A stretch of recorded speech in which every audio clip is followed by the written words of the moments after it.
A primary object should be the education of our youth in the science of government. In a republic, what species of knowledge can be equally important?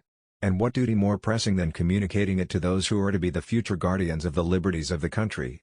Be courteous to all, but intimate with few, and let those few be well tried before you give them your confidence. True friendship is a plant of slow growth, and must undergo and withstand the shocks of adversity before it is entitled to appellation.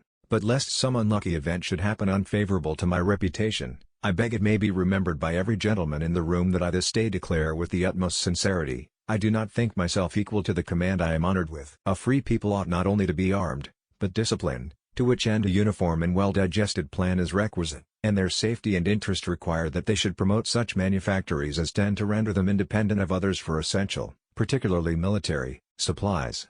In politics as in philosophy, my tenets are few and simple.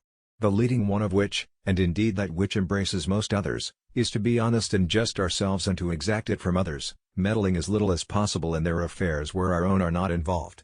If this maxim was generally adopted, wars would cease and our swords would soon be converted into reap hooks and our harvests be more peaceful, abundant, and happy.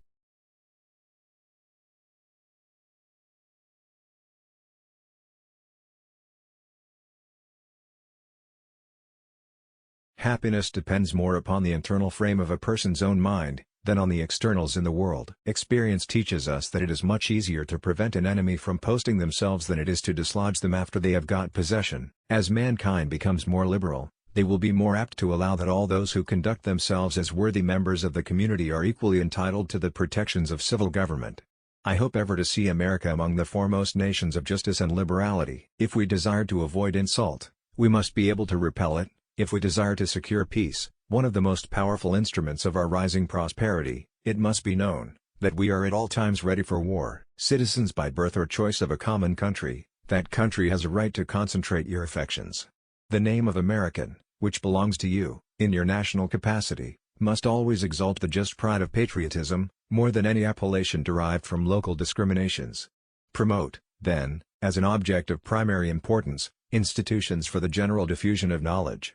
In proportion as the structure of a government gives force to public opinion, it is essential that public opinion should be enlightened. The great rule of conduct for us, in regard to foreign nations, is, in extending our commercial relations, to have with them as little political connection as possible. If to please the people, we offer what we ourselves disapprove, how can we afterwards defend our work? Let us raise a standard to which the wise and honest can repair.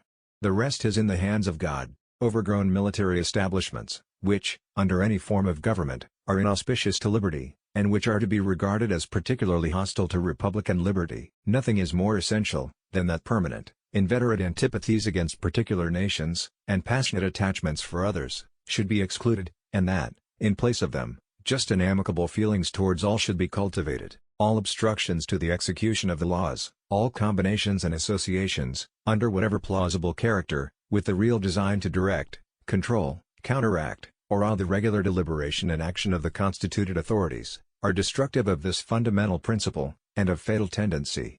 They serve to organize faction, to give it an artificial and extraordinary force, to put, in the place of the delegated will of the nation the will of a party, often a small but artful and enterprising minority of the community.